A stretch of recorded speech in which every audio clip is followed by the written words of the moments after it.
मेरा नाम शिल्पा है। मैं 19 साल की हूँ। मेरी शादी 8 माह पहले हुई है। मेरा शोहर मेरे साथ बहुत मजा लेता है। मेरे साथ मजा लेने वाला पहला मेरा शोहर नहीं था। मुझ जैसी सीधी सादी नौजवान लड़की को औरत बनाने वाला कोई और था। हमारा गांव छोटा होने की वजह से 15 साल की उम्र में मेरे वालिद ने मुझे पड़ोसी बड़े शहर में तालीम के लिए रख दिया। मैं वहां 3 साल हॉस्टल में रहकर पढ़ाई की। जब मैं 18 साल की हुई और घर आई तो फौरन मेरे माँ बाप ने मुझे एक अच्छा लड़का तलाश करके ब्याह दिया। इसका नाम धर्म सिंह था। इसका नाम बहुत पुराना था, लेकिन वो बहुत रंगीन शोहर था। जब मैं इसके साथ ससुराल आई तो शाम के 4 बजे थे।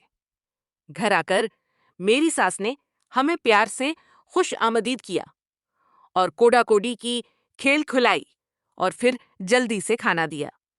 थोड़ी देर बाद गांव में से नई नई आई हुई बहू को देखने के लिए आसपास के लोग आने लगे। 6 बजे धर्म सिंह मुझे ऊपर वाले कमरे में ले गया। मुझे लगा कि वो मजा लेने की बात करेगा, लेकिन ऐसा नहीं हुआ। वो कानपती आवाज में घबराते हुए बोला, जानू, एक मुसीबत खड़ी हो गई है। मैंने कहा, किसी मुसीबत? तो वो कहने लगा, मेरे बापूजी कहते हैं कि आज रात तुम्हें राजगुढ़ भेज दूं। मैंने कहा, तो उसमें क्या, मैं जाऊंगी, लेकिन वहां मुझे क्यों जाना है? कानपती आवाज में धर्म सिंह ने मुझे जो बात सुनाई वो सुनकर मेरे पांव के नीचे से जमीन खसकने लगी। मेरा सर सूख गया, क्योंकि मुझे रात को राजगुढ़ के अंदर राजा के पास सोने जाना था। आज शादी की मेरी पहली रात थी, लेकिन ये पहली रात मुझे राजा के साथ गुजारनी थी। इस वक्त मुझे मालूम हुआ कि मेरे ससुराल वालों का ऐसा मजहब था जिसमें राजा को ओतार समझा जाता था और बार जाता था, और बाकी सब औरतें और मर्द आम लोग थे। इस मज़हब के मुताबिक हर औरत अपनी पहली रात राजा के पास कराने में इज्जत महसूस करती थी।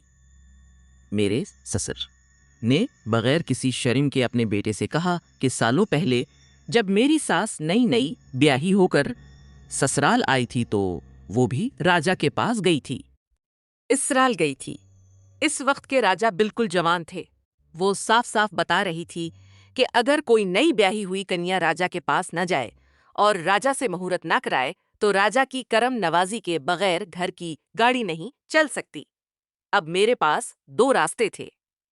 एक, सास के कहे मुताबिक राजा के पास अपने तालाब का इफ्तिताह पाना। दूसरा, मैं उसकी खुली मुखालिफत करूं, इनकार कर दूं और इसकी खुली मुखालफत करूं और अपने मायके वापस चली जाऊं। मैंने अपने शौहर से पूछा, स्वामी, आपकी क्या मर्जी है? तो वो मुझसे कहने लगा, तुम मेरी मर्जी छोड़ दो, तुम अपना दिल जो कहे वो करो। मैंने सोचा कि मुझे क्या फर्क पड़ता है कि इफ्तिताह राजा करे या शौहर। मुझे तो बस इस काम की जरूरत थी जो मुझे राजा से भी मिल जाएगा और शौहर से भी।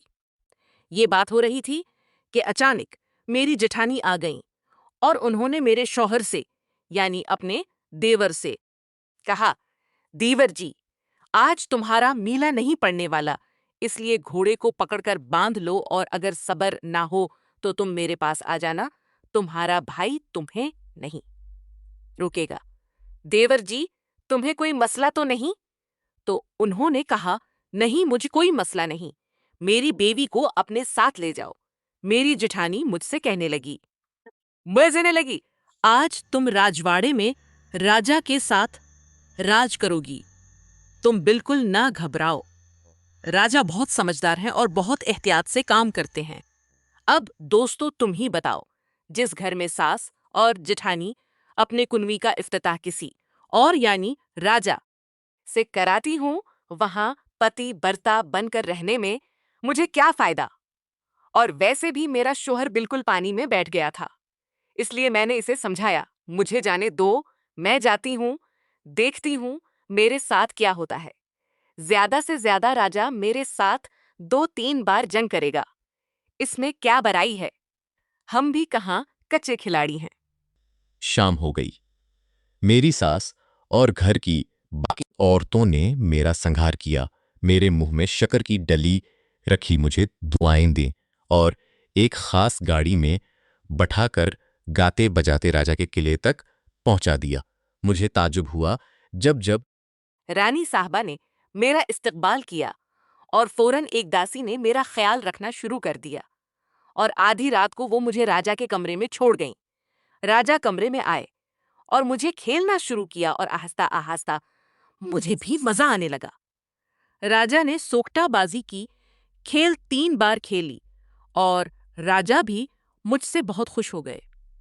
दूसरे दिन जब मैं घर आई तो मेरी सास ने फिर जबरदस्त इस्तकबाल किया। आज मेरा शोहर मेरे साथ खेलने वाला था।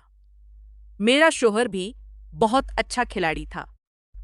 वो नई नई चालें और नए नए तरीके आजमा कर मुझे गिराने की कोशिश करता, मुझे हराने की कोशिश करता, लेकिन मैं हार मानने वाली नहीं थी। मैं भी इसे खेल में पूरा साथ देती और हम दोनों बहुत लुत्फ उठाते। लेकिन राजा ने फिर एक बार दरबार से हुक्म भेजा कि आज रात मुझे राजमहल बुलाया गया है।